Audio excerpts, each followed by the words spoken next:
Bloomberg Audio Studios. Podcasts, radio, news.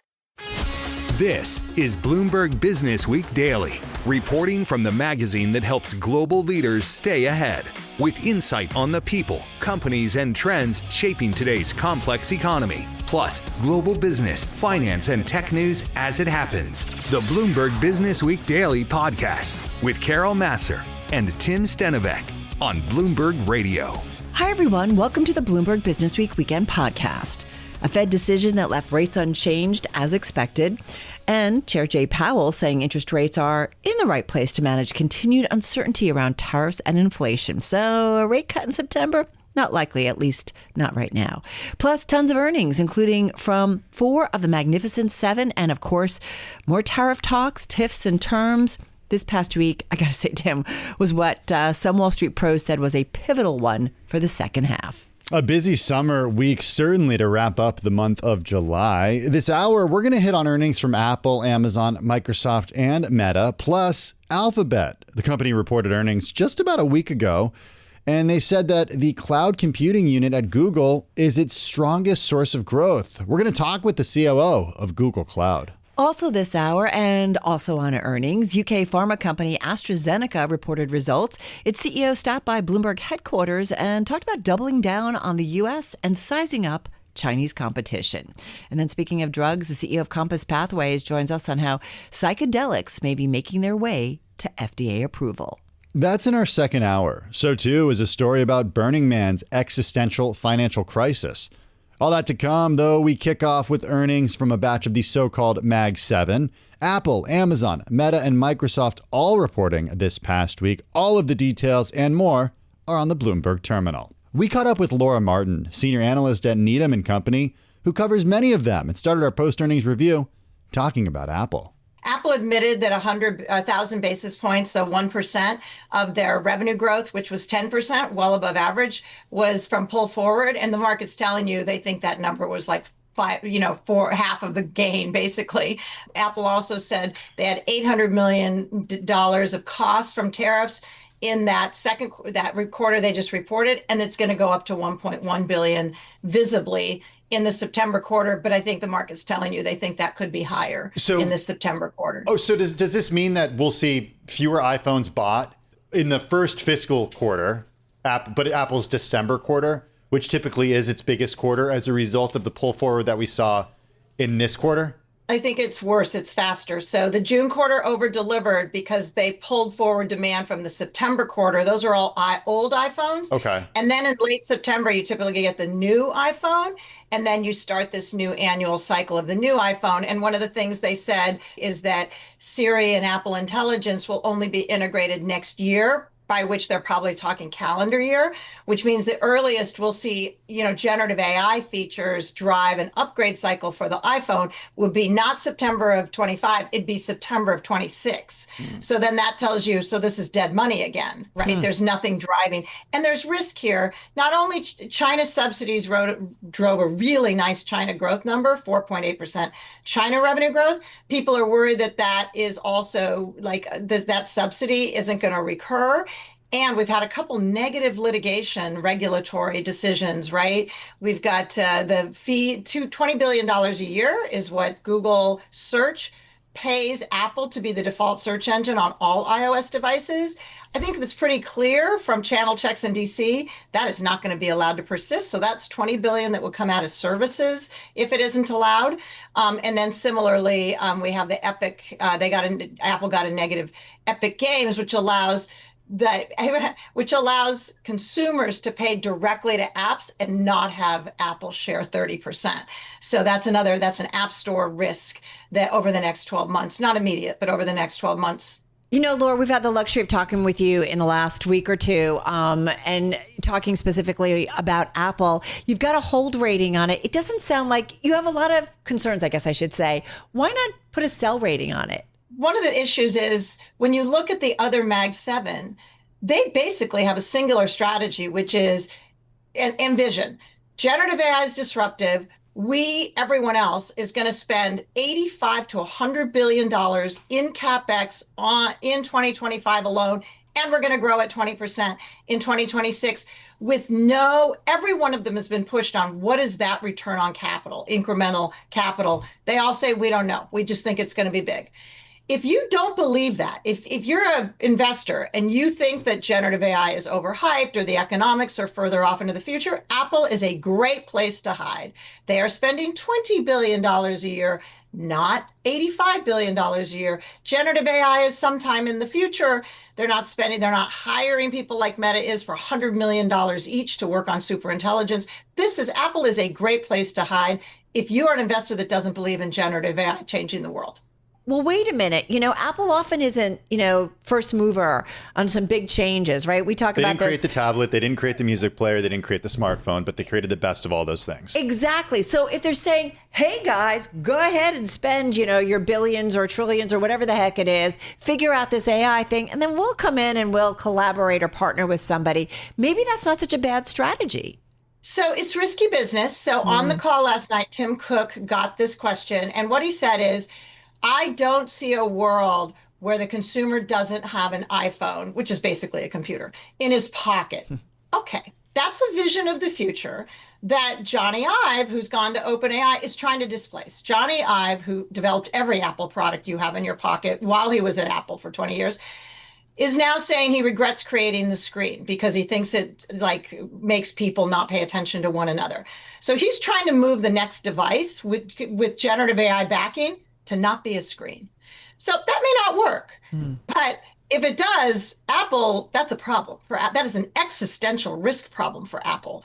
So long as an iPhone and a screen are going to be sort of the user device of record and they're going to persist in 10 years, you might be right. That might be possible, what you just said. Apple can copy the best of Android, which will have Gemini, because Google has Gemini in every product now. That will work.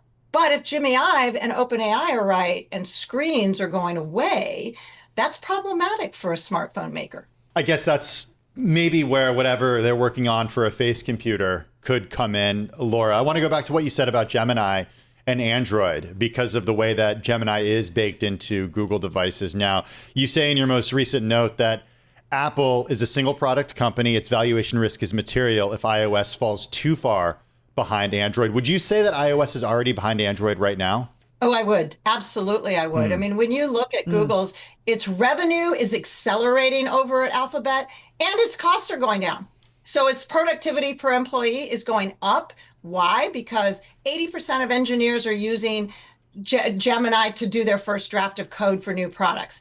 They're introducing new products faster. They over-delivered on advertising because they're integrating all these better both Meta and Google because they're using generative AI to increase the conversion rate. So yes, Gemini is being integrated into everything at Alphabet, Android included. Does it matter? Like two comments here. One is the network effects that Apple has, at least here in the US, are really strong, right? The blue bubbles for when you're on iMessage and the other Apple products that you have that ideally are supposed to work seamlessly with that.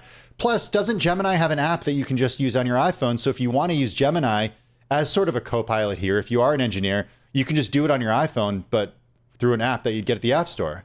Right, if it's standalone. But I mean, I think my guess is where Alphabet's going is they're going to integrate Gemini into everything on your device. It's going to know where your appointments are. It's going to know who your friends are. It's going to be a personal assistant integrated into your Android phone. Right, it's going to be a bigger idea than just a separate app where you go to it. It's going to be like, even if you listen to the Meta vision of the world, superintelligence is about having a robot friend that does everything for you better than a human can. I mean, it's just, I think these are bigger ideas than an app store. By the way, some CEOs' visions of their apps are disappearing. So then you say, so what replaces them? Well, I don't know. Used to be websites. Then we went to apps. What's next? It may not be apps. All right. You mentioned, I want to just get to Meta and Amazon. What about Meta? In terms, I mean, that stock was just off and running following its quarterly update. Those ad sales numbers certainly catching everybody's attention. A mega spend when it comes to AI. What is your hot take on that one? So stock up strongly, really strong fundamentals, 60% margins, 22% revenue growth and a huge company, which was the fastest of the group that the big tech companies we call, really strong fundamentals. We are cautious on Meta, and that is because they took their capex to 70 billion this year and 100 billion next year. Again, no return in sight, and their stock comp per person is going through the roof as they hire super intelligence employees, with press reports saying they're paying 100 to 300 million over 3 years for each of these people. Pretty good work if you can get it, I'll say. Yeah, my guess is they're trying to change the world, right? And they believe in super intelligence, which this isn't a vision of making you and I more productive. This is about replacing human beings with machines that teach machines. So it's literally Terminator, like life imitating art type of stuff. Doesn't sound like you're pro AI in that context. Let's stick to Meta as a stock. Yeah. My concern is that we're losing $5 billion a quarter on Reality Labs, and we're still funding the metaverse, and we're funding Quest goggles, and we're funding AR glasses, Ray-Ban glasses, and now we're funding a Gen AI competition with companies twice their size. All of that feels like a lot of capital spending to me, and actually cost to me, without a clear sense. But of investors are saying they are okay with it up to now because they believe that Mark Zuckerberg has this vision for superintelligence, which, to be honest, nobody has actually articulated to me. Well, what does that world look like that Meta wants to create and thinks will be so profitable? Aren't they okay just because the ad sales number came in really strong? Like, if it didn't, might everybody be like, maybe not okay? Yes, absolutely. He is buying the right to spend money like a drunken sailor because his fundamentals in his core business are strongly over-delivering consensus estimates. The day that stops, the music stops. And suddenly people are going to take a hard look at these. He's making 5-year commitments for these super intelligence employees, and he's making 10-year commitments with the money he's spending on data centers. So all of this money, he has a free pass so long as his core business is growing 22%. Okay, totally makes sense. Sort of the free pass, like Elon was, allowed to be CEO of many different companies, and investors were fine with it until they weren't. Jack Dorsey, the same thing, right? It works until it doesn't. Yep. What about, though, the promise of this being profitable in the future, all this investment ultimately paying off beyond making ads more efficient? What is that vision? What does that world look like in your view, at least articulated by Mark Zuckerberg? So Mark is just, he has got a big idea. He wants to replace Apple, that's for sure. So does OpenAI. So Apple takes a 30% tithe on every dollar earned on its platform. And that hurts Mark Zuckerberg, not only because Apple gets paid for a lot of work he is doing on Facebook and Instagram, but also it allows them to change policies and procedures like around security and safety and privacy that cost Mark Zuckerberg $10 billion in revenue 3 years ago. And since then, Mark Zuckerberg is all about replacing Apple or that piece of hardware with Ray-Ban glasses or Quest goggles or something, or the metaverse. He's trying to displace Apple, and he wants to be the backbone that everybody has to pay 30% to. So that's his main economic mission. And now generative AI comes along, which I think many CEOs thinks it changes everything. Even Apple said it's the biggest technological disruption of our lifetime. And they benefited from mobile, which you would have thought they would have thought was bigger than Gen AI, but apparently not. So I guess the question is, Meta is saying, we think they're super intelligence. We think every human being is going to have a robot that they hold on to, maybe without a screen. We don't know, we don't know what the form factor is, but that does things for you, where you see the world differently and it helps you get through the world.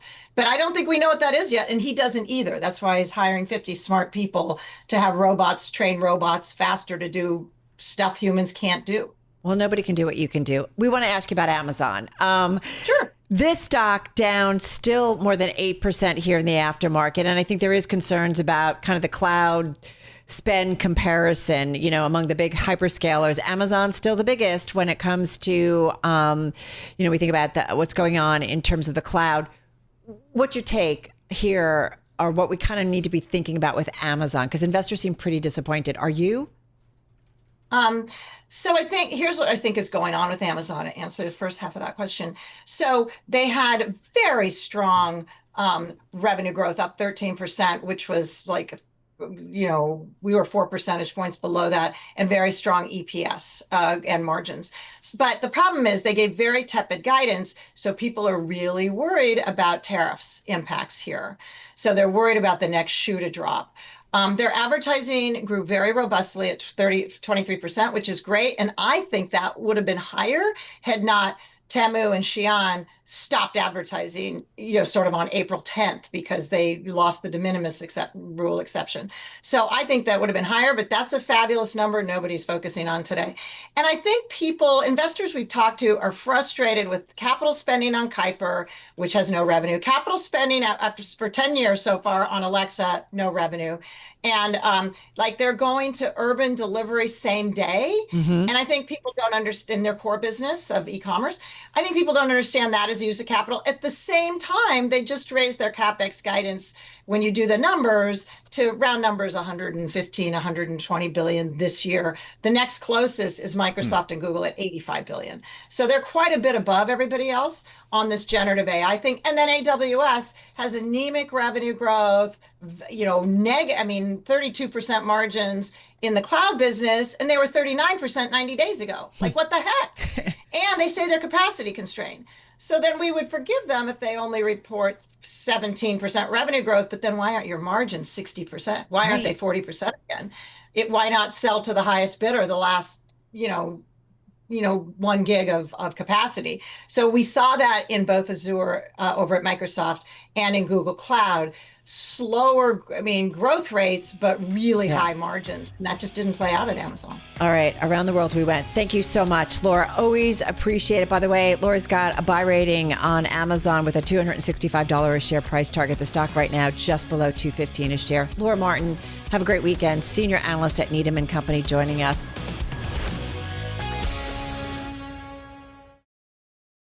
You're listening to the Bloomberg Businessweek Daily podcast. Catch us live weekday afternoons from 2 to 5 p.m. Eastern. Listen on Apple CarPlay and Android Auto with the Bloomberg Business App. Or watch us live on YouTube. Microsoft this past week reported better than expected growth in its cloud business and said spending on AI infrastructure hit a record. The closely watched Azure Cloud Computing Unit posted a 39% rise in sales during Microsoft's fiscal fourth quarter. The company also said sales of the cloud division grew 34% to more than $75 billion during the year ended June 30th, the first time the company has disclosed a revenue figure for Azure. Meanwhile, the week before, Google parent Alphabet inked a deal worth more than $1 billion to provide cloud computing services to the software firm ServiceNow.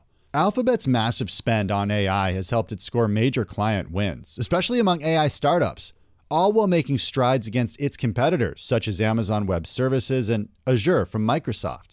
Remember, back in February, Salesforce agreed to spend at least $2.5 billion over 7 years on Google's cloud services. And so, no surprise, perhaps, to Google's cloud computing unit revenue topping analyst estimates when it recently gave its quarterly update. So, yeah, we wanted to know more, and we got the chance when we were joined by Francis D'Souza. He is the first Chief Operating Officer of Google Cloud. Yeah, right now it feels like there are two powerful megatrends that are playing out in the enterprise market. The first is, the continued move by companies of their workloads to the cloud, of their applications to the cloud. And the second, much bigger trend that's playing out right now is the adoption of AI by companies. And those two powerful megatrends are driving our business and fueling the growth that you saw in the quarter. And so what we're seeing on the AI side is, this is the fastest in my career that I've seen a technology move from pilots to production. And so what we're in talking to customers, what they're telling us is they're recognizing the benefits that AI can bring into their company across the board. We have companies like Verizon that are using AI to help do customer support. We work with Seattle Children's Hospital that's using AI to inform physicians in their communications with patients. We also have companies like Papa John's or McDonald's that are using AI in the franchises. And so we're seeing broad adoption by enterprises across a number of places where they can see the benefits from AI. You just mentioned a few examples of companies that you work with. There are a lot of small businesses, though, and even large businesses that I think it's fair to say haven't fully harnessed what you view as the opportunity when it comes to AI. How big of an opportunity is it for Google Cloud? What's a number? How can you quantify this? Yeah, I think you're absolutely right in that we're the very early stages of what is a very large sort of adoption market in front of us. Now, you look at the numbers we delivered, last quarter in Google Cloud, we delivered $13.6 billion in revenue. And as you said, that's up 32% year over year. So although the numbers are already big, we're still just at the very, very beginning of AI adoption by companies. And that's true whether you look at small companies who are starting to use it in terms of their outreach to customers to scale up their presence from a marketing perspective, all the way to large enterprises. We're just at the very beginning of this big wave. One of the things, Francis, and I'm so glad we could get some time with you, is that, everybody kind of throws out AI and large language models generally, and we're just trying to get more of an understanding of how this all impacts our world. Drill down a little bit further in terms of the customers that you are working with, big, medium, and small, and how they are using AI and how it's going to impact our lives. Yeah, we are seeing it show up in enterprises in a whole bunch of different ways. And so let me give you some examples. Some large manufacturers like Toyota, for example, or Honeywell are using AI on the factory floor to provide information to the people working on the factory floor to improve their operational ability, and also to provide access for their customers to engineering and technical support documents around the product. So make it easier for customers to navigate and find the information they need. We're seeing some hospitals, as I talked about, helping using AI to help provide physicians access to whether it's guidelines or any background information. In addition, we're seeing hospitals use AI to automatically transcribe the communications with their patients. So what AI will do is actually take the notes automatically and then upload it into the systems that it needs to. What that does is it frees up time for the medical professionals to do what they do best, which is deal with patients. We're seeing small businesses that are using AI to create marketing materials and do that much more efficiently. We're seeing large retailers like Wayfair that are using AI to create more personalized experiences for their customers when you come to the website. So you can imagine, as you're using Wayfair, you can imagine how the furniture items will look in your environment, and that provides a better shopping experience for customers. So we're seeing a wide swath of ways that AI is being used in companies. I'm so glad you mentioned kind of the medical area and what they're doing, because I think a lot of folks come on our air and talk to the Bloomberg audience and talk about how AI might significantly impact not just hospitals, but just how we get medical care. You are the former CEO of Illumina, and I think about DNA sequencing and all of the information and data that could potentially improve how we are treated when it comes to healthcare. How are you thinking about that space and what it might mean for Google Cloud and demand there? Yeah, I think AI is going to have a very big impact in a number of ways across healthcare, right? So if we talked about some ways where it's helping in the delivery of care by freeing up medical professionals from administrative tasks and using more of their time to actually interact with patients. In addition, it's also helping medical professionals, get access to the information they need across a whole swath of information. So, they need to be able to stay on top of guidelines as they emerge, new research that's being published, as well as all the information on the patient. And increasingly, we're getting more and more personalized information on a patient. You talked about genomics. There are a lot of images, as well as previous lab tests. And so what AI can do is sort of take all that information and present it in a more digestible way so that you can make better decisions. In addition, AI can also help, earlier in the process of drug development. We've seen fantastic advances with tools like AlphaFold, which allows you to, deduce a 3D protein structure across hundreds of millions of protein types. What that does then is it allows you to identify maybe new druggable targets that allow you to treat diseases. AI can also help bring information together, the genomic information, the phenotypic information, the imaging information, and help us get better understanding of what causes diseases and how they develop. And that could give us new insights that allow us to think about how we can treat those diseases better. So in almost every part of the healthcare industry, you can see how AI can help improve that industry. We're speaking with Francis D'Souza, Chief Operating Officer over at Google Cloud. Francis, I want to talk a little bit about competition. For years, Amazon has been number one. According to our Bloomberg Intelligence team and data from IDC in 2023, AWS had about 47% of the infrastructure as a service market share. Microsoft in second place was 16%, and then Google coming in with about 6%. How do you get to number 2 and then number 1? What's really interesting is that as I talk to customers, what they're saying is there's a convergence of two really big important spaces. One is the cloud space, as you talked about, and 2, AI. So nearly every customer conversation I have now and prospect conversation I have is really all about AI and how it'll impact businesses. And we are the only hyperscaler that actually has our own AI stack. So if you think about every part of the AI technology stack, Google has leading technologies. So for example, on the chip side, we're one of the largest partners in the world with NVIDIA on GPUs, but we also have our own technology, TPUs, that are very highly performant, and we run them in our data centers. In terms of the models, we work with a number of other model providers. So if you go into our model garden, you can access models from companies like Anthropic and DeepSeek, but we also have the world's leading model with Gemini 2.5, which is performing really well on the top of the leaderboards in almost every part of AI. And so here, too, we provide our own leading technologies, and it's Gemini, but it's also our image models, our video models, our time series models, our weather models. And then we also provide our own applications on top of that, like Agent Space, that allow companies to easily develop their own agents. And then we have a leading cybersecurity portfolio. And so where we are differentiated in the market is that as we talk to customers, we're really the only hyperscaler that can talk about our own native AI stack that's leading technologies in each part of the stack, as well as our cloud. And that's playing really well. And that's driving a lot of the results that you're seeing. I got to say, it's the thinking models, the Gemini 2.5, that really kind of are blowing everybody's minds. Hey, one thing I want to ask you, speaking of customers, Tim and I, full disclosure, we talk about it a lot, are a little bit obsessed with Waymo. How much is Waymo using Google Cloud? I'm just curious in terms of keeping that all going and running. Yeah, I totally understand why you love Waymo. I love Waymo too, living in San Francisco. I've been using it for a few years, and my daughters and I love it. As you can imagine, being sister, parts of Google, we leverage technologies that Google Cloud is building as well as DeepMind is building. And so as you could imagine, there's really close interactions from a technology perspective across these different parts of Google. Hey, just 30 seconds left. Security. As we know, your former background, Symantec, you understand the importance of security specifically. And I'm just curious, what do you keep top of mind when you think about the security of Google Cloud and keeping it secure?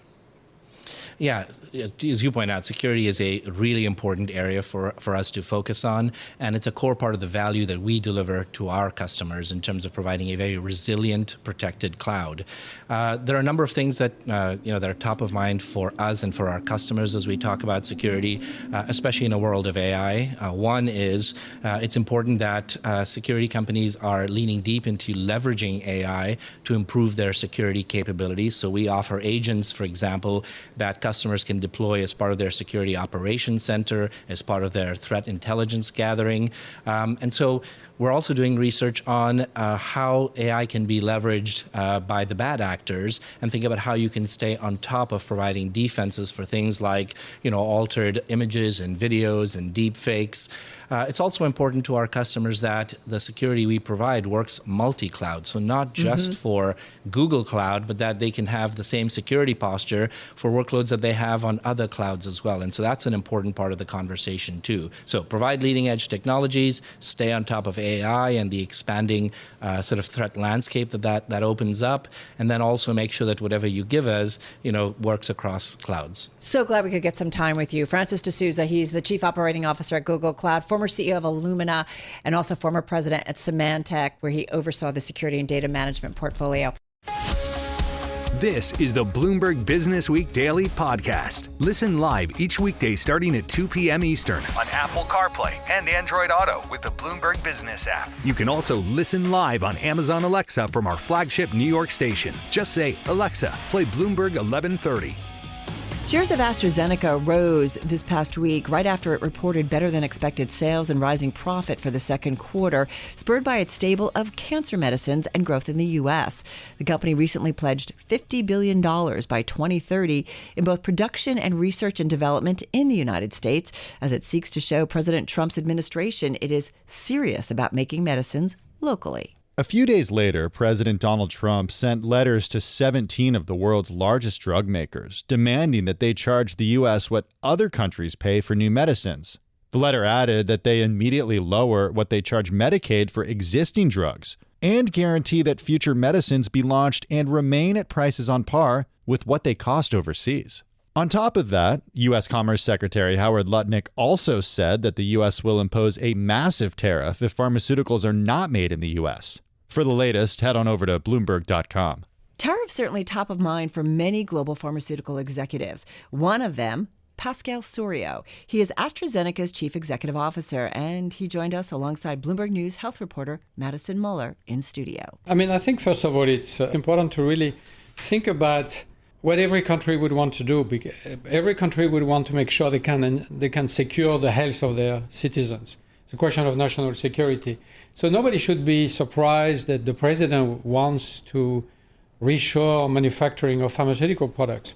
I personally have seen this happen since several years, and we decided several years ago to increase our manufacturing footprint in the US so we can actually manufacture medicines for American patients in America. Every country would want to do that. And a big country like America, of course, can afford to do it. You said that you made that decision several years ago. How much of the $50 billion pledge was planned before the president threatened these tariffs? Well, we've been pursuing this strategy of manufacturing in China for China, in the US for the US, since 5-6 years. And quite frankly, COVID actually showed us we were on the right track, because we all saw what happened during COVID. And so we accelerated this movement. And so our $50 billion commitment is a commitment to R&D, but also a commitment to manufacturing.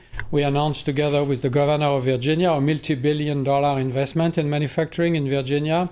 And the governor of Virginia has been incredibly fast with his team, 33 days to reach an agreement. It's incredible. So we're very happy to be there. We are building a new R&D site in Kendall Square, Cambridge, Massachusetts, with 2,500 scientists that will be working there. And there's more to come. We are just finishing the build of a cell therapy manufacturing site in Rockville, Maryland. We've expanded in California. So it's a sort of multi-pronged effort across many states across the U.S. You know, you've said that Virginia obviously has made it easy to make manufacturing investments there, and North Carolina is pretty similar. Are there other states in the U.S. where you're having these types of good conversations that are, incentivizing businesses like yours to invest? Well, it's hard for me to point at any state that is better than another. Let me just say that we have no problem noting which states are better than others. We're all from different states. What do you like more, New York or New Jersey? Let me just say that a company like ours follow the science. So science is key. And so you need to be able to recruit the right scientists, the right engineers. And in Virginia, you can do this because you have some of the best universities. The other part is dealing with partners in the public sector that understand us, that we trust each other, we can move fast. I always tell people in our company, talk about AstraZeneca speed, because there's a lot of competition, we need to move fast. I've learned Virginia speed. The governor has moved so quickly. So this is the kind of thing we want to see, whether it's in America, in a state, or in a country. We want speed, and we want people who understand how we think. You want speed, you want people to understand how you think. You said you want to follow the science. There's been criticism that Robert F. Kennedy Jr., the Secretary of Health and Human Services, has not necessarily always followed the science with his comments when it comes to medicine, when it comes to drugs, when it comes to vaccines. How do you look at that and his role there? Well, I'm not here to actually get involved in political discourses. Let me just say that as a company, science is at the heart of everything we do. The reason we have such a large oncology pipeline in particular and beyond is because we're focused on science for the last 10, 12 years. And America is where science in our industry is happening. And that's why it's so critical to preserve this biosciences leadership the U.S. has globally. China is also becoming a very big source of innovation in our industry. Europe, unfortunately, is falling behind for a variety of reasons. So innovation is happening here. We need to keep this going. We need to actually continue supporting the leadership, and that's why we invest $50 billion in this country, not only in manufacturing, but also in R&D. What about China? I'd love for you to kind of explore that a little bit. What are you investing in and building out in China? And what might surprise our audience about the innovation that's happening in China, especially when it comes to pharmaceuticals? Yeah, I think, great question. I think we need to start with the hypothesis, the assumption that basically the more products or the more innovation exists in the world, the better it is for everybody, for every patient. Because if you're a patient with cancer, the only thing that you care about is to be cured, if you can be cured, right? And so innovation in China has really ramped up very rapidly in the last few years. China has gone from making generics to Me Too's to Me Too Plus, what we call Me Too Plus in our industry, to truly innovate these days and innovate in new technologies, in cell therapy, in siRNA, in many, many technologies. And so China has become the second engine of innovation, not as big as the US. The US remains the leader in that field, but China is ramping up very quickly. Is the administration, with some of its, some would say, questionable disruptive policies, there's been a lot of reporting about scientists kind of leaving the United States and going elsewhere. Are you seeing signs of that, whether it's to Europe, to China, to elsewhere? Well, because of not supporting, academia and academic universities. Some of that seems to be coming back, but yeah, but we're in these things, it's always difficult to discern what is anecdotal versus what is systemic. What we have seen in China is really a substantial return of scientists from the US, but also from the UK and elsewhere. But not because of policy, simply because they could see opportunities in China. There is money, there is capital that can be invested. The Chinese are willing to take risks. The government has facilitated the return of the scientists, and they've come back. But I can tell you that a lot of the scientists we work with in China, in biotech companies that we partner with, many of these people are American. They're American Chinese. I mean, they go back and forth. They are a bridge between the US and China. But they've gone to China because of the opportunities to create a company, be funded, take risk, and hopefully be successful. And by and large, they've been quite successful. I want to say, though, that the leadership remains with the US, and we need to maintain this, of course. The country needs to maintain this.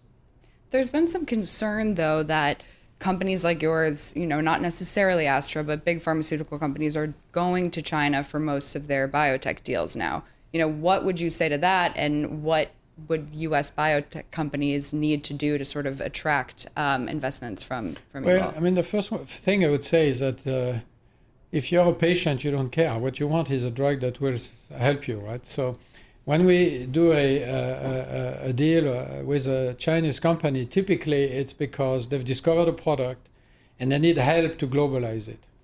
Because discovering something in a lab is one thing. It doesn't require a huge amount of money. It requires very talented people, but the capital requirement is limited. When you want to develop globally, then you need the scale. You need billions of dollars of investment in phase 2, phase 3. And you need the scale. You need the people, the expertise. So what we do is we license in the product, and then we develop them globally and then bring them to patients.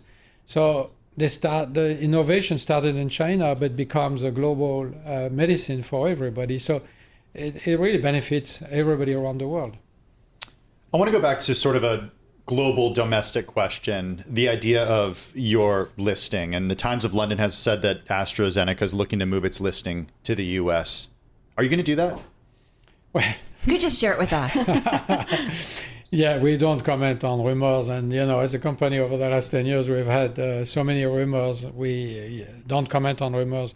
The only thing I will say really is the United States is really core to our company. By 2030, we expect 50% of our revenue to come out of the United States. Today, it's 45%. Wow. We grew tremendously in the US in the first half. The US is the country that innovates, I just told you, but also the country that uptake the innovation faster. Patients benefit much faster. So we want to invest here and we want to grow here, and that is a very critical part of our company globally.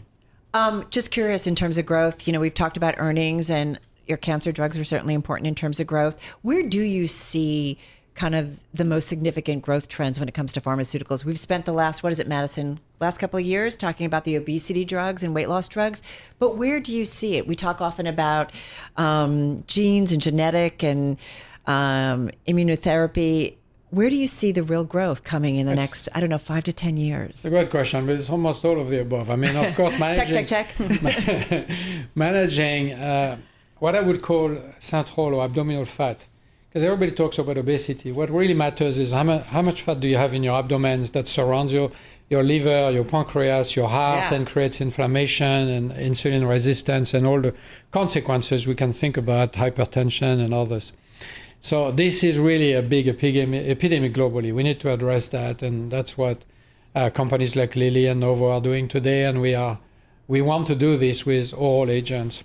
But then, we have development in antibody-drug conjugates.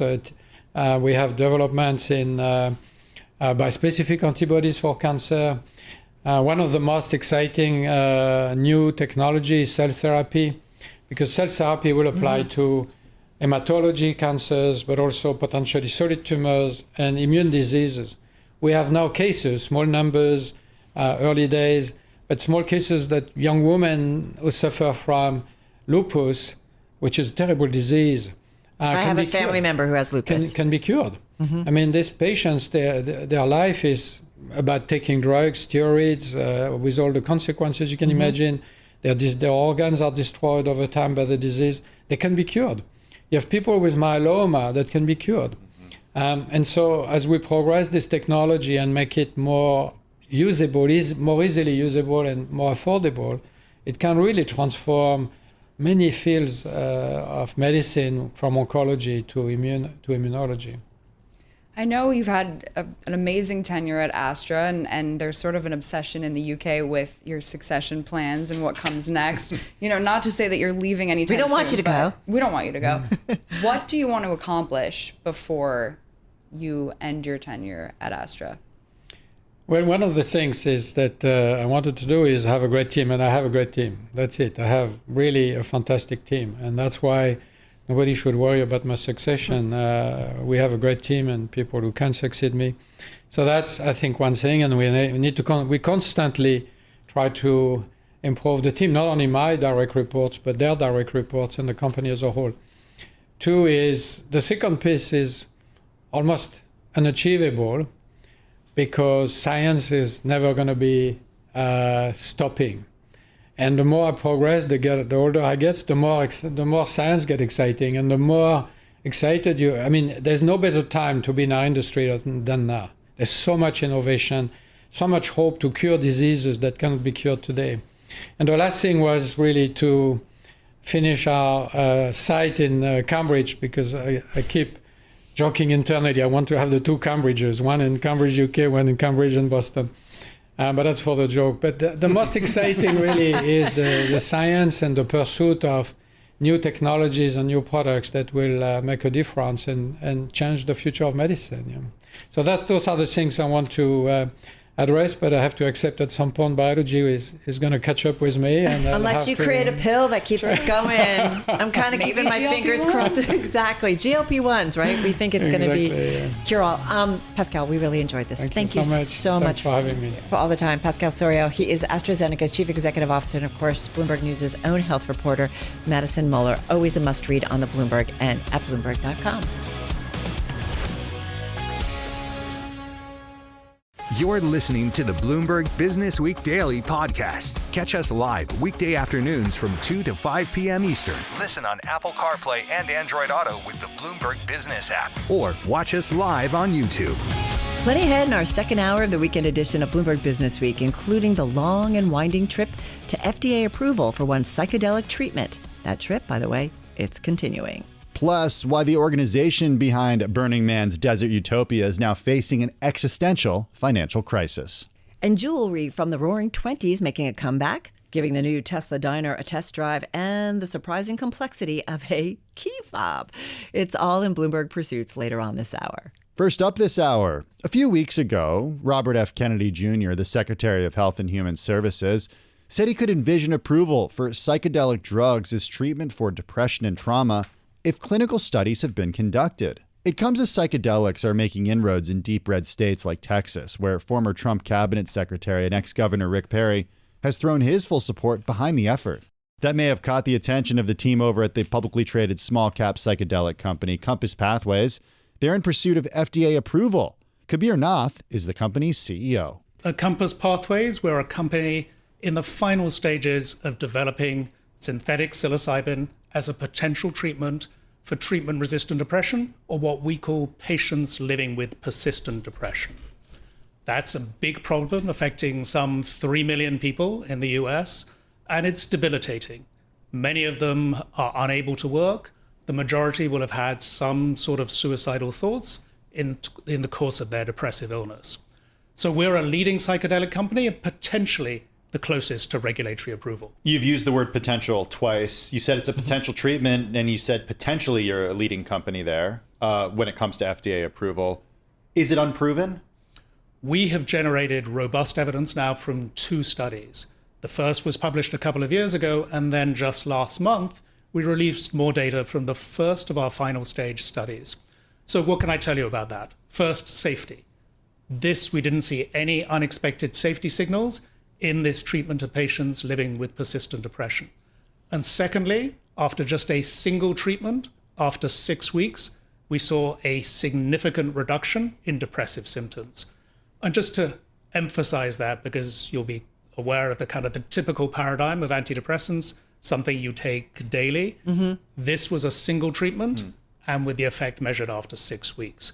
Now, we already are 2 for 2 in terms of these trials, clinical trials that we've conducted, but we're continuing to see more evidence generated first in one of these late stage trials.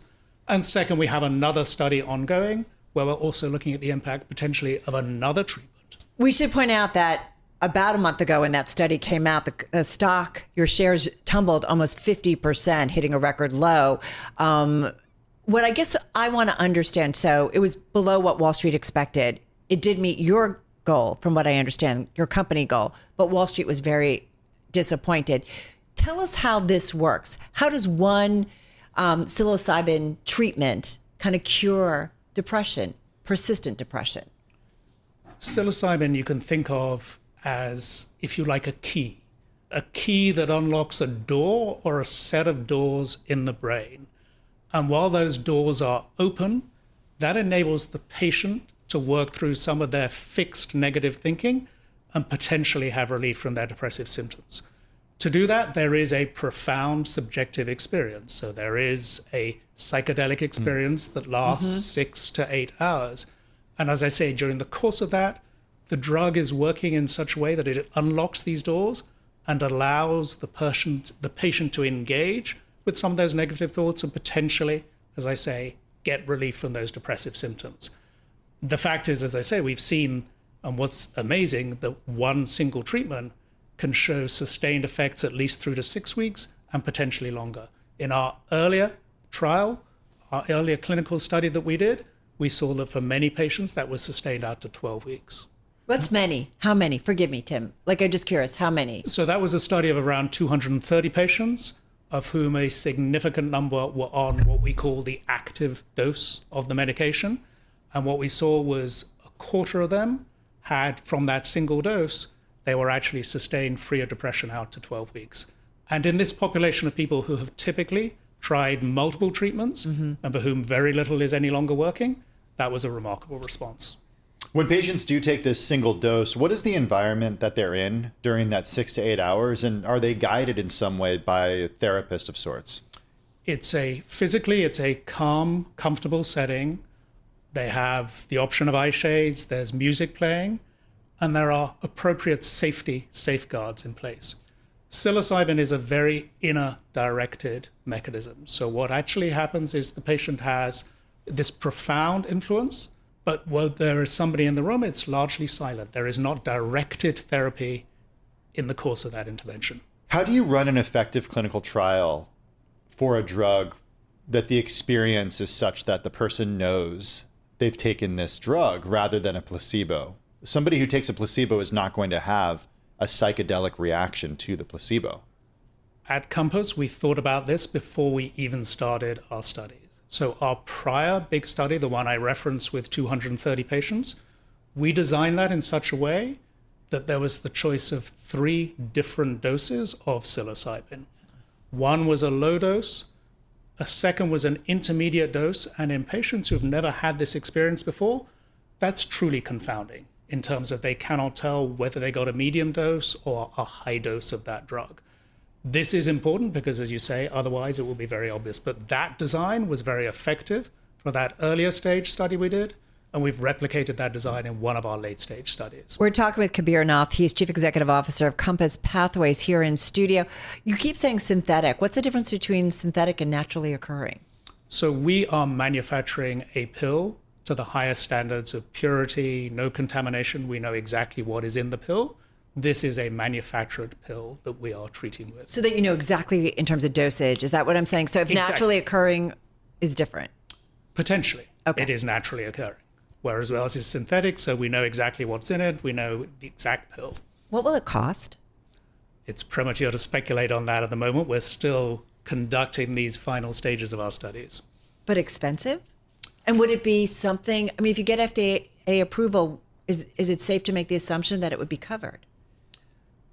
The whole premise for founding Compass Pathways was to enable that form of broad access. So the reason that the company has gone through doing these rigorous, robust clinical studies so that we can discuss that with the FDA, potential for regulatory approval, and then, if we're fortunate enough to get there, the chance to negotiate with both commercial insurers and government payers. Let's remind ourselves that these 3 million people that I referred to, they are relying on insurers, commercial insurers and government payers to actually cover their drugs. I believe we will be able to demonstrate significant value given how different this is from other treatments available today in depression. Kabir, Carol mentioned that the Associated Press reported earlier this month that RFK Jr. recently talked to members of Congress about psychedelic therapy for depression and trauma. Apart from that, have you seen any real signs of support for the administration for this new class of drugs or type of treatment? We have had support from the FDA throughout our development process. We have breakthrough designation. So even before Robert F. Kennedy Jr. took over as HHS? We have had a motivated and engaged agency. We're excited to see the voices from HHS, from Veterans Affairs today, suggesting that they also see the potential for this class. And we're very happy to work to see how we could potentially accelerate access, while at the same time ensuring that we continue to generate really good, robust, good evidence that these are safe and effective. Talk to us about timeline, though. I feel like I know Bloomberg's been reporting on this class of drugs and treatments, and I think we've all seen pieces for years. Right, for a long time, that for people where other treatments don't seem to be making a change for them. So I don't know. Is it another few years? Is it the end of this year? Is it the end of next year? And is it, that the Trump administration could somehow shuttle this through much more quickly? I think there are clearly people in the current administration who, as I say, see the potential of this, but we want to make sure we do this right as well. So we want to make sure we do that in the right way with the right rigor and so on. We are conducting, as I say, the final stages of studies. We have 2 ongoing, of which the second will wrap up in the second half of next year. The data we released last month, though it hasn't yet been reviewed by the FDA, we have a meeting planned with them where we'll discuss with them, and we'll discuss the potential for any acceleration of a filing and a regulatory process. Do you also think about other usages, whether it's PTSD and other applications? And I'm just curious what you might be exploring in that world. Our next priority beyond persistent depression is indeed PTSD.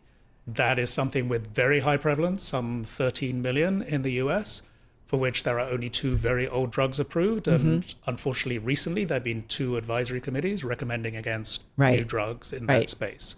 So yes, we see PTSD as a key area. We generated some data last year, and we will be announcing the design of another late-stage trial for PTSD imminently. I know the US FDA is the gold standard for going through the regulatory process to be viewed by the world as a credible treatment for something. But these days, is it worth going after approval in another country to try to do this on a smaller scale to prove that, yes, it indeed works? we will be exploring approval in a range of countries. So our studies have been international, US, Canada, Europe as well. We have taken advice over the years from the European regulatory authorities. We're a UK-based company as well, so we've been speaking to the MHRA, the regulatory authority in the UK. So yes, this is a problem, sadly, for patients across the world, and we would look to exploit it where we can. I'm just curious, in terms of big pharma, have you had any preliminary discussions with larger pharmaceutical partners interested in commercialization, co-commercialization, or distribution? What I know is the big pharma is tracking this space closely, and what's been great is to see the re-entry of some big pharma back into psychiatry over the last couple of years. So I know they watch this space, but we at Compass are determined that we can do this ourselves and are excited about the opportunity to bring this potential new treatment to patients who so clearly need it. So no strategic alignment that you would consider. You plan on doing this alone? That's our plan. Okay, great stuff. Stay in touch. Thank and you let us very know much how indeed. things are going. Really appreciate it. Kabir, be well. Kabir Nath, he's Chief Executive Officer of Compass Pathways, joining us right here in studio. This is the Bloomberg Businessweek Daily podcast. Listen live each weekday starting at 2 p.m. Eastern on Apple CarPlay and Android Auto with the Bloomberg Business App. You can also listen live on Amazon Alexa from our flagship New York station. Just say, Alexa, play Bloomberg 1130. Well, Larry Page, Sergey Brin, Eric Schmidt are all so-called burners. Mark Zuckerberg is gone, as has Elon Musk. Sam Altman called the festival, quote, the most beautiful man-made thing I have ever seen, and suggested it was what a post-AGI world can look like. It's like poetry. It's something. It's something. Apparently there are a lot of drugs there too. I'm just going to say that. We're talking about Burning Man, and as I've been told by friends who've gone, I wouldn't get it and I wouldn't like it. Friends who've gone, you've never gone. Oh, I've never gone. No, Did your friends like it? Yeah, but he was like, he's like, you would hate it. You got to let go, and I don't let go of anything. You wouldn't like it. Anyway, that's enough about me. I want to talk to Ted Alcorn. He's a Bloomberg Businessweek freelance contributor. He wrote about the magazine, about Burning Man's crisis. He joins us from New Mexico. It's an existential financial crisis that the organization is facing. Ted, we're going to talk about that in a minute, but have you been to the Burning Man event in the Black Rock Desert? I have. I feel like, I'm a big believer in getting a taste of what you're going to report on, knowing a little bit of what you're writing about. Okay, so describe it. Describe it for people who haven't been. It's hard to put into words, admittedly, and I don't mean that as hyperbole. It's a very strange, unusual environment, visually and socially. 80,000 people in the desert with a lot of lights, a lot of noise. I've heard rumored there's some substances there, and certainly very few rules. But interesting things occur out of it, and obnoxious things too. But it's certainly something that keeps people going back year after year. One of the very few rules, though, is that there's no money exchanged at the event, apart from the ticket that you buy ahead of time. And that is the core fundamental tension that you write about. It has to do with commerce and money. That's really at the root of Burning Man's financial woes. It just can't do money. Explain what's going on. Yeah, I mean, basically, it's bound to these principles that kind of emerged from this sort of utopian project of, getting away from the traditional capitalist economy, decommodifying the event. Everything there is based on gifting.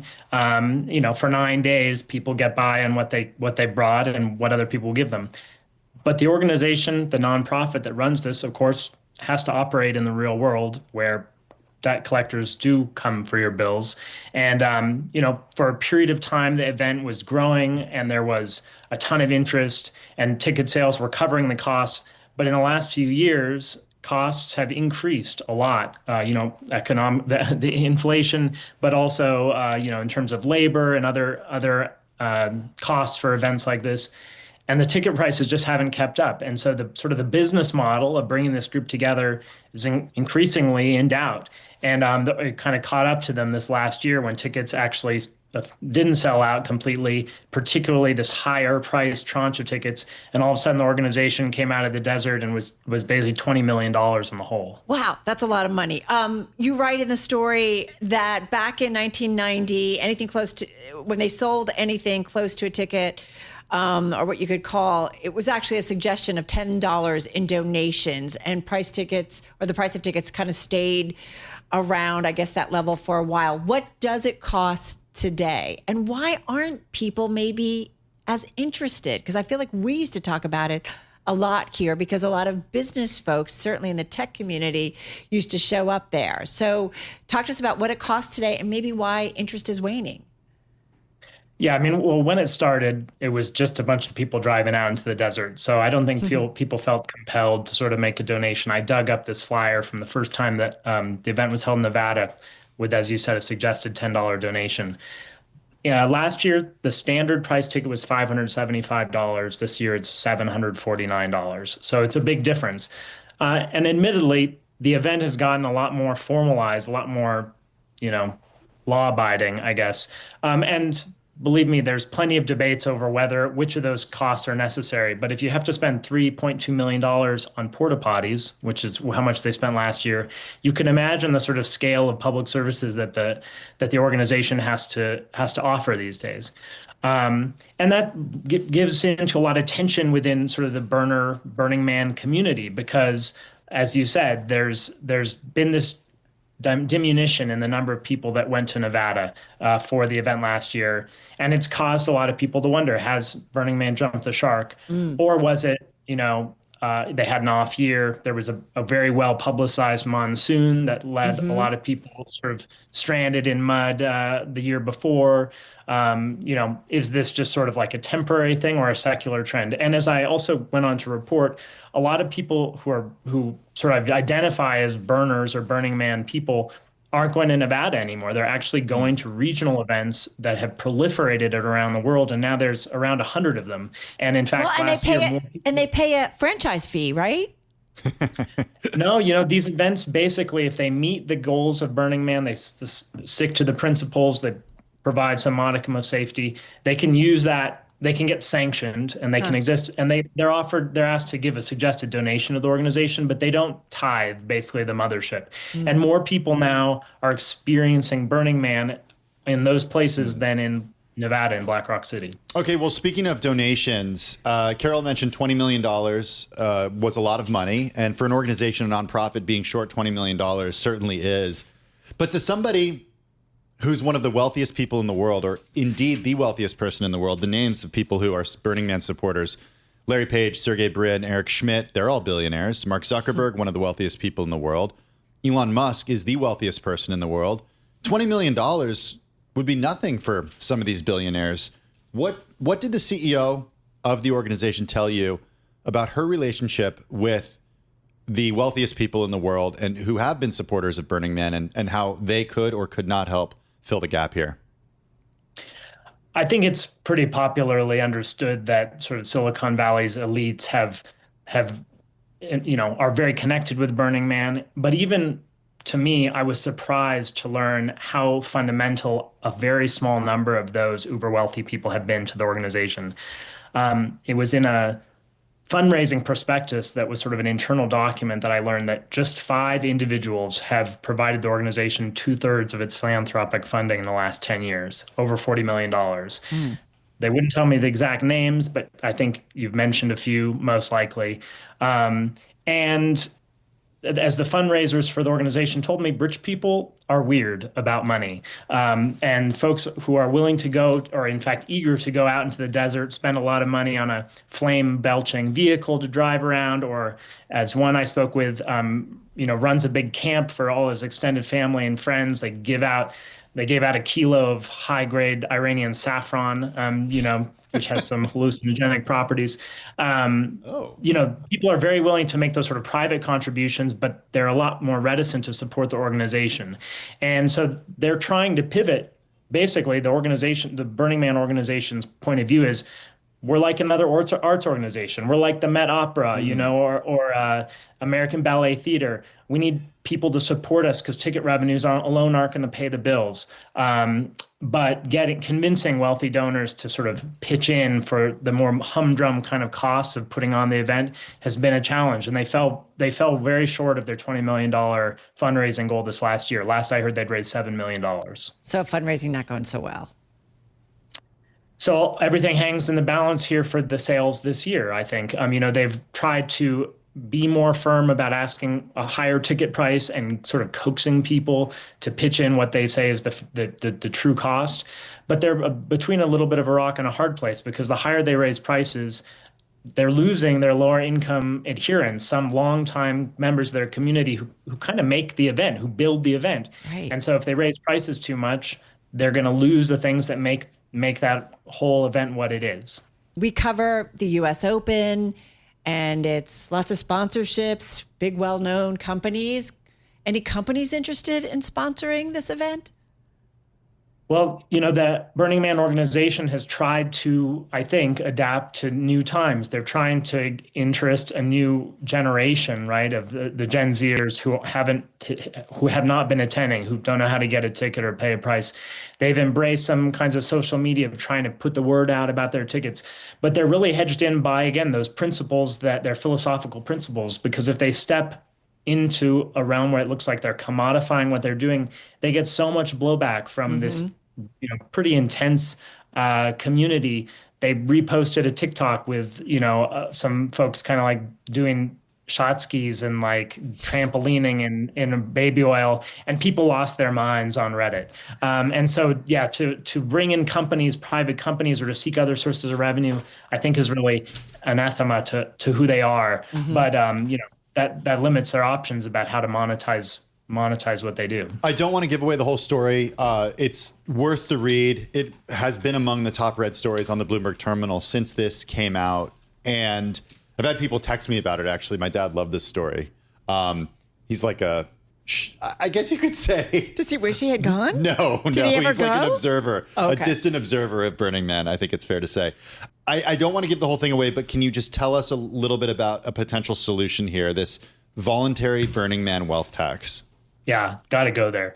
Well, one of the board members of the Burning Man project, who has told me is one of the major donors that supported it, Farhad Mohit, who sold Shopzilla for over $500 million 20 years ago and has had some other very successful ventures since.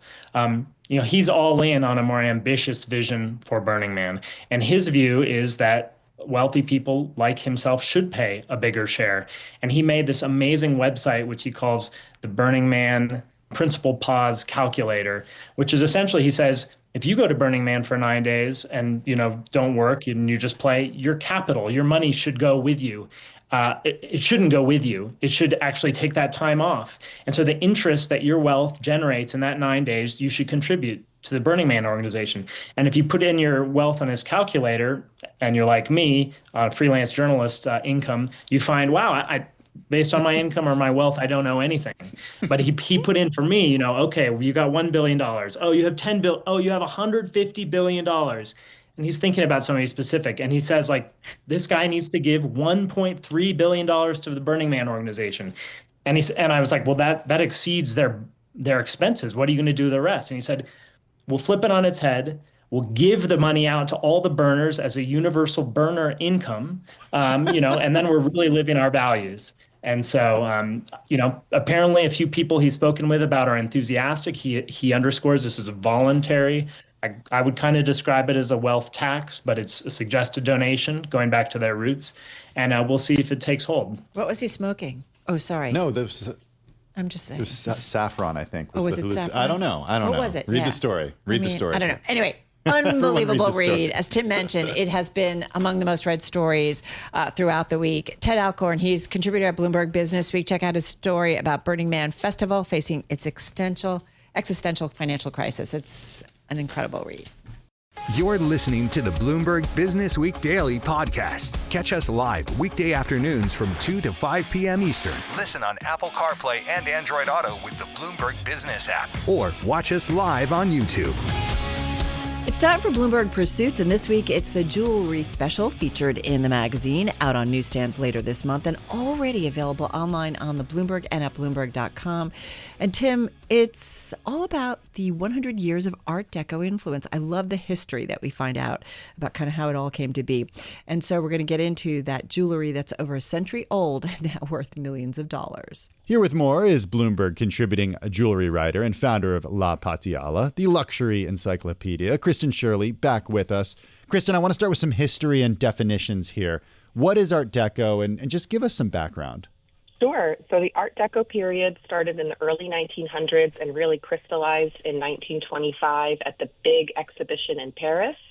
For Art Deco jewelry, there are a lot of different styles, but what they share is graphic, linear design, few colors, but bold colors when they're used, and the use of diamonds, black enamel, and onyx. Why did it come to be? Like, I always think about, trends and waves, fashion, art, jewelry. Like, what is it? Like, take us back to 1925.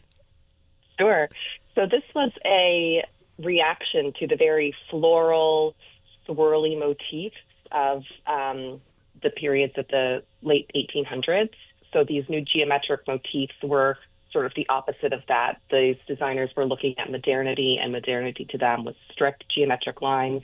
We were entering the industrial era with, the Ford assembly lines and new buildings and tanks. And unfortunately, World War I came in and sort of put a stop to this design period. And then it picked it up at the back of the war.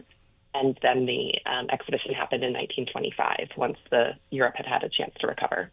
I think a lot of people are really familiar with Art Deco buildings, especially here in New York, maybe the Chrysler Building or the Empire State Building. But jewelry, before reading your piece, was kind of new to me. It didn't occur to me that the Art Deco movement extended toward jewelry. Yes, Art Deco jewelry is actually one of the most enduring and timeless jewelry trends that there is. No matter what year the pieces are from, they really have this ultra-modern look. So in our story, we combined vintage pieces from the early 1900s with pieces that were made this year. And I think looking at them, you can't really tell what's vintage and what's new because it still looks so fresh. And it's one of the very few periods that you can say that about. That is so true. And it's funny because I had to go back and forth. I'm like, oh, that's new stuff, which was fascinating.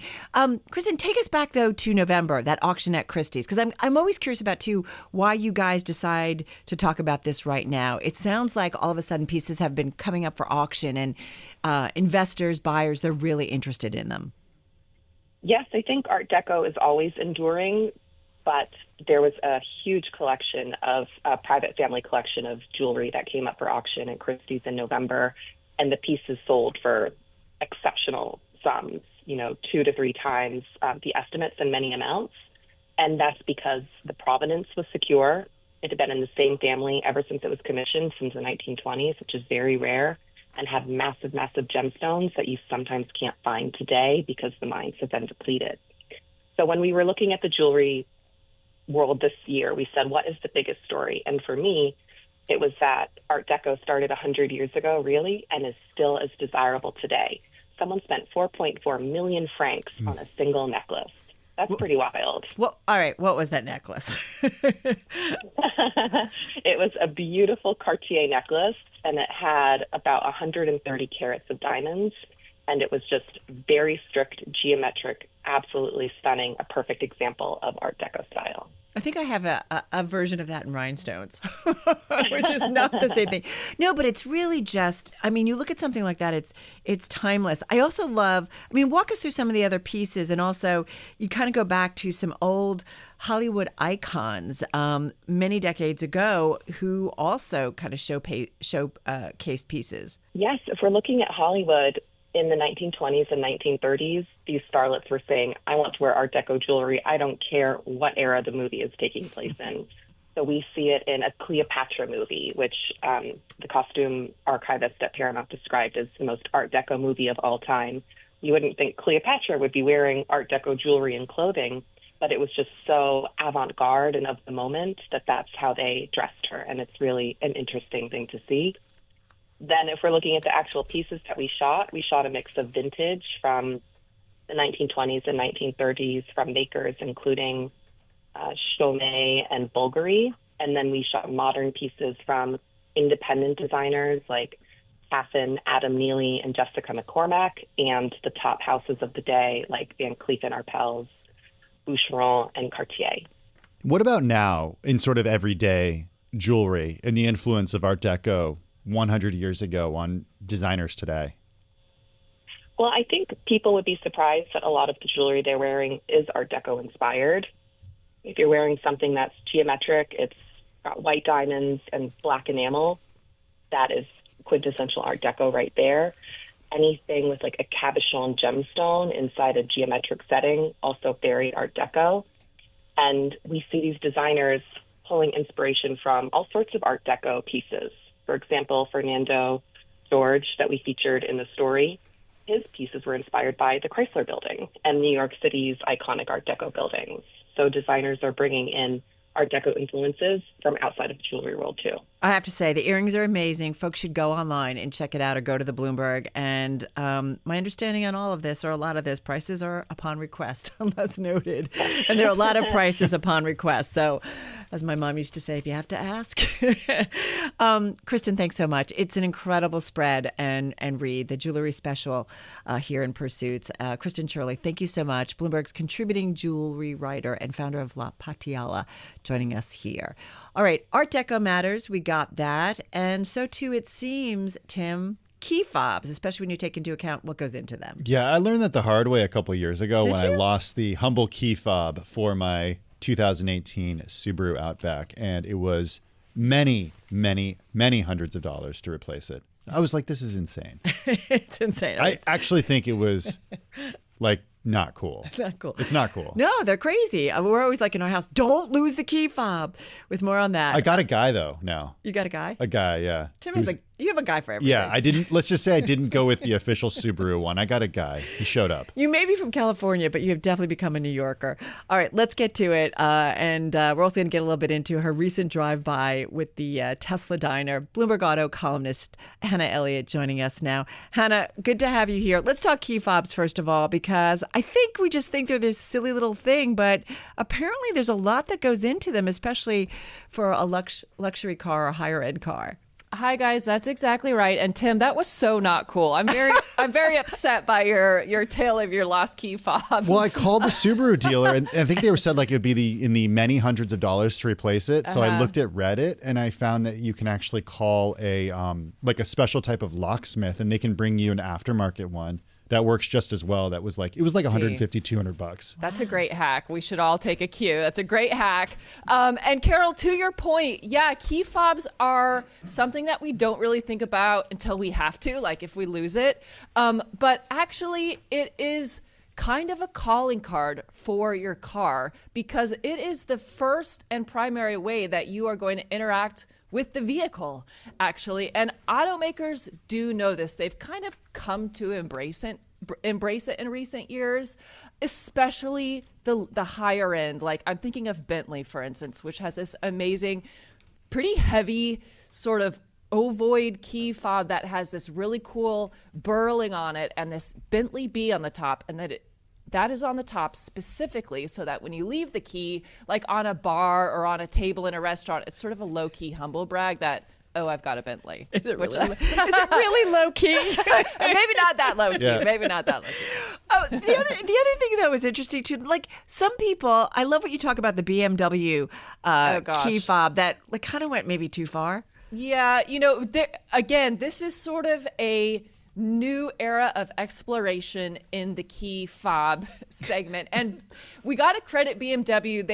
They shot for the moon on this. In about 2015, they developed this display key, which was this really big, oversized fob with a screen on it. And it had a ton of function. It was literally kind of like an iPhone, a small iPhone, but it was a $670 option.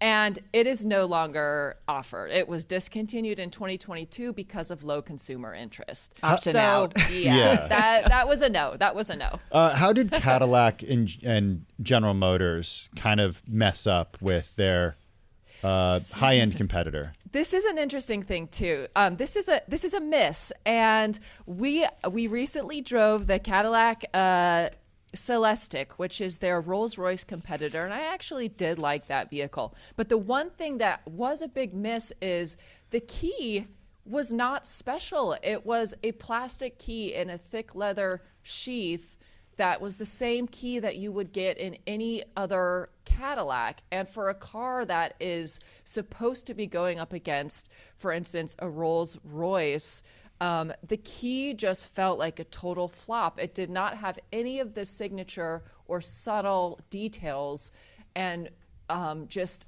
touch points that the car itself had. It just was a plastic fob. It was kind of a dud. Wah, wah, wah. Yeah, it's like exactly. So these things do matter. On the other side of things, Lotus, with their electric SUV, the Electre, has developed this thing they're calling the Pebble, which is a fob, but it's shaped kind of like a guitar pick. And it's small, it's light, it's very simple. They told me that they developed it so that if you have it in your pocket, it's not going to ruin the line of your clothing or your suit, which I thought was really cool. Hey, so, you know. Is it in some, looking forward, is there a point where it's just not going to matter because we're not going to need anything? Honestly, I think we are going in that direction. Of course, we can. You know, of course, for instance, Tesla and Rivian have like credit card sized quote unquote keys that you can use to unlock the vehicle. Also, of course, we have apps that now basically can control a lot of vehicles, from starting them to controlling climate, audio, window settings, everything. That is great. I mean, it's not great if you lose your phone, or your phone's dead, or you break your phone. So it's not perfect, but to your point, Carol, I think we are moving in that direction. All right, well, I only said that because you said that in your story, and that's how come I knew. All right, Tim, go. Let's move in the direction of food because Hannah, you usually get to write about cars, but sometimes you get to write about burgers and grilled cheeses and chili fries. And you went to the recent Tesla diner, and no, you were not allowed to park your own Rolls-Royce at the Tesla diner. Tesla parking only. They do have 80 superchargers, which is one of the highest concentrations of superchargers in the country. There are a few that are bigger, like out in the desert on the way to Vegas, I've seen. But this is Tesla parking only, although they will valet your car, or you can street park like I did. So how was it? Well, it was really an experience, let me tell you. If you are a Tesla owner or a Tesla fan, I think you will find it to be really fun. It was really different. I went in not knowing what to expect. I will say I have driven by many times in the past few days and seen a line of people around the block. So there is a lot of excitement about this. The diner itself looks very Jetsons-y. It's round. It has neon lights. They're playing, movies on big screens. It's like a drive-in, actually. So there's a lot to see. The food itself was better than I expected. It was developed by Eric Greenspan, who is a Le Cordon Bleu trained chef. He's had many successful restaurants here in LA. He's developed his own style of new American cheese. So he is really well respected, and I actually ran into him at the diner. So wild. he was really nice enough to order for me. We got an array of sandwiches, including a tuna melt, a grilled cheese, a hamburger, some chili cheese fries, a coffee. And the food was good. Now, I admit I don't often eat chili cheese fries. But Eric developed this particular Wagyu beef style chili cheese fry that he told me reminded him of when he was in high school, and he would have a cheat day on his diet, and he would always eat chili cheese fries. So, and they were good. They were very down home comfort food. No salad on the menu? No, I might have missed that, but none that I saw. The whole idea here is it's an American drive-in diner like the kind you saw in the 50s and 60s. Is it going to make people buy a Tesla? Oh, that's a good question. I don't think so. This feels to me more like Tesla is celebrating the people who are already in love with the brand. And I do think that is really admirable. I love the idea of an automotive brand spending a lot of money and resources and time to celebrate its owners. And Tesla has extremely dedicated owners, especially considering everything that the company itself has been through in recent months. It's really suffered in terms of sales and revenue and profits and earnings and all that. So it's great for people who love Tesla. And honestly, I would go back and get a burger if I didn't have to wait in line. That's really the thing. The line now is really long. What about the Optimus robot? Isn't that supposed to make things move more smoothly? Optimus was not present, my friend. I did ask, and I was told that Optimus is on a break. So I thought that was the whole point of robots is they didn't need to take breaks. You don't need to pay them. They don't need to sleep. Come on. I know. And I did also ask, now, was somebody else operating Optimus, remotely? And I got a no comment. So, that might have been brought out to sort of generate some buzz at the start of the opening. But no, unfortunately, Optimus was not there. Yeah. Again. Yeah. But I would say, honestly, the sleeper hit of the diner menu is the tuna melt. Not something I would normally go for, but it was great. We're heading to the West Coast for a work trip in the fall, so maybe. Oh yeah, stop by. Maybe take can we take a Waymo to the Tesla diner? That's a great idea. Busted. I love that idea. They would not. I don't know if they would.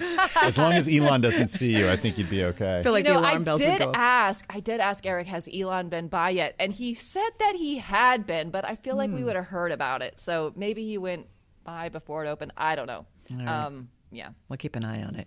Right. Our thanks to Hannah Elliott, a Bloomberg News auto columnist, also diner expert, and knows everything about key fobs. Got to say that story. Both those stories are fun reads. That wraps up our weekend edition of Bloomberg Business Week from Bloomberg Radio. Thank you so much for joining us. Be sure to tune in to Bloomberg Business Week Daily, Monday through Friday, starting at 2 p.m. Wall Street time on Bloomberg TV, Bloomberg Radio, and on Sirius XM channel 121. You can also listen to us on Apple CarPlay and Android Auto, free in the Apple App Store or on Google Play. You can also watch our daily broadcast on YouTube. Just search Bloomberg Podcasts, and we're simulcast on Bloomberg Originals. Available at Bloomberg.com/originals and streaming platforms including Roku, Amazon Fire TV, Samsung TV Plus, and more. I'm Tim Stenovec. And I'm Carol Massar. Have a great and safe weekend, everyone. This is the Bloomberg Business Week Daily Podcast. Available on Apple, Spotify, and anywhere else you get your podcasts. Listen live weekday afternoons from 2 to 5 p.m. Eastern on Bloomberg.com, the iHeartRadio app, TuneIn, and the Bloomberg Business App. You can also watch us live every weekday on YouTube and always on the Bloomberg Terminal.